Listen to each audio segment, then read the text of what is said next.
Okay. It is 12:41. Yeah. Day 116. Yeah. Day 116 today. Bit of an off day. Usually I work 7 days a week, but bro, I swear I'm fucking dying today. I don't know what happened, but yo, I geeked out this morning, so I didn't go to work. Felt a little ill, but regardless, every day we gon' bowl regardless. Your boy took this as a blessing in disguise and took this as an opportunity to get some work done. So, work we did. I don't even remember what I did today. It was a bit on and off. Like I was working from about 11 till 1. Then I ate some food. And I sat and watched TV for a few hours or like an hour or two. Low key fell asleep because throughout the day I was still sick. So yeah, I'm tired as fuck right now, but I kind of just somehow got into some sort of flow state. It's 12:40 a.m. I said I was gonna sleep early, but yeah, I'm gonna clock out right now. Still get 7 hours, 7.5 maybe.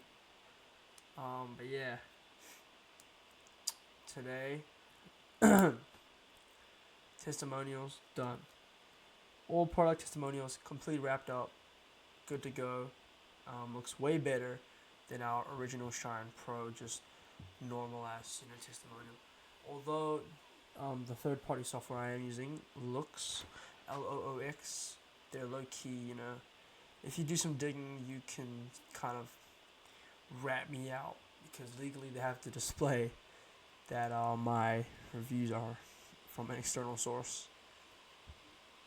But I don't think the old grandmas want to know how to do that or want to or even tell, but yeah. Well, it looks way better. You can literally write your own review. It kind of helps to add some sort of sense of security to the website. Shows them we are not just fake reviews. We are. If you really care about it that much, you can write your own review. Shows maybe people are really writing their own reviews. These are real reviews. They have social proof. They have trust badges. They got verified badges. All that good shit. It's looking good. It's looking good. And we just need to quickly set up a homepage. I'm writing that down as we speak. Homepage needs to be set up.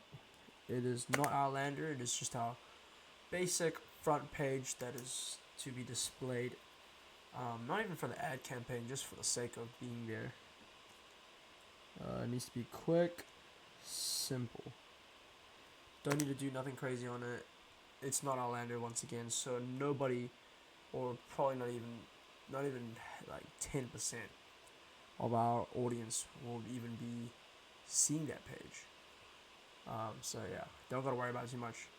But there is a bit of thought that comes into it. That's why I didn't do it right now, because it's nearly 1 a.m. and I'm tired as fuck, and my brain is fried.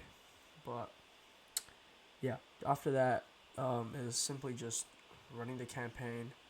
So if all goes to plan, we can probably get it set up by tomorrow. Yeah, looking good. It is well over nearly 3 weeks. This is my last product test. Pretty bad. I would like to go a little faster, pick up the pace. Probably have to kind of work some of my systems to kind of speed up the process, because 3 weeks for one product test is not good. That is a pretty bad rate. People are pumping out products within a week, which is a bit generous. So I'd give myself a week and a half, maybe two. Probably 2 weeks is a good ballpark, but 3 weeks is a bit pushing it. So I would like to, get this campaign on, get it tested, get it over and done with, because although I don't want to attach any emotion to it, so I cannot say for sure that I have genuinely any confidence in this product, because it is only my second, third product test, and I've been hearing stories. Not to say I'm comparing myself to them, but generally, people say If you should not expect anything from your first 5 product tests. You shouldn't even expect anything from your first 10, because that's like, beginner phase. You don't know what you're doing. And as much as I think I know what I'm doing, clearly I'm not. I'm just a beginner. I'm in my second product test, proper product test, where I'm spending real money on campaigns. What the fuck do I know? People say they spend hundreds of products. They test hundreds of products. Hundreds.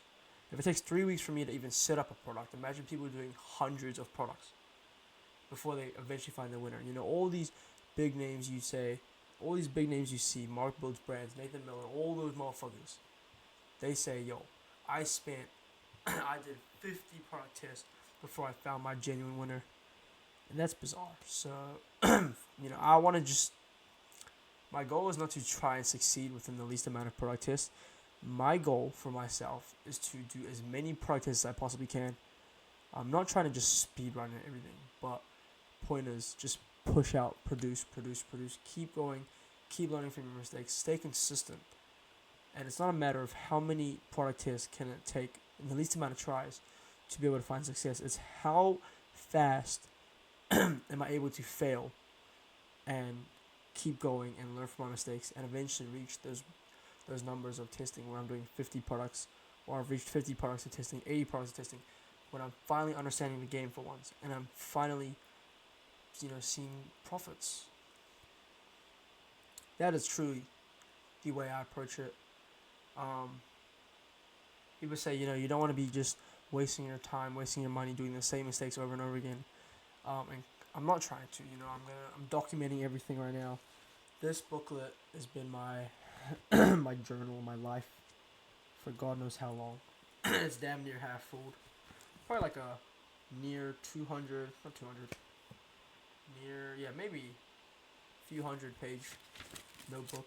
Damn near half full. It's about 6 months of evidence and knowledge that I've gained over the past near half a year, just tapped into this one booklet.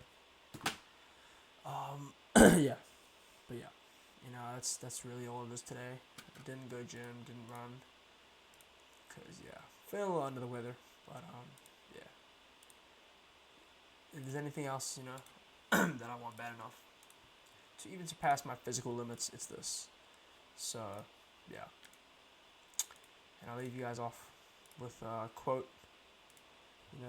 If it only took you 50 no's to eventually get a yes, how fast would you be willing to, get rejected, get those no's? Because eventually you're gonna hit that yes, or eventually you're gonna hit that success. So how fast are you willing to fail? Or how many times are you willing to fail? That is kind of my approach into this. I'm not looking to fail, okay? I'm trying to get success, right? But I am not, going to boast or get complacent in the, comprehension of my ability. I'm not gonna believe, this next product's it, and I'm not going to come in with the mindset that I know what I'm doing and that I'm, mastered it all. Because the aim of the game, or necessarily like the kind of mindset you want to have for an e-commerce entrepreneur is it's very different to trading, as I've seen.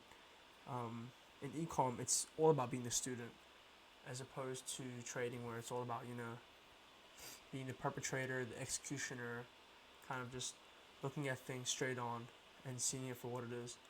When e-com, it's more like you are always permanently the student, in which you're always learning, taking in new information every single time, and absorbing everything. You are a student, you are a sponge, just absorbing everything you can to try and garner as much awareness of, the market around you. And in that, doing so, you can capitalize off that. So, it is my best ability to come in to every product test open-minded, with a student, learning mindset, just trying to learn. So the act of failing is where you learn the most. So to be able to succeed, I need to fail as much as I can, just so I can learn. Not just for the sake of, me trying shit, doing dumb shit, making stupid mistakes. It's not all for that. It's just for me to learn. So yeah, I'm not scared of rejection. I'm not scared of failure, because yo, I'm just ever so closer to a success. Yeah, so that is about it for today, guys. I will see you guys in the next one. Peace.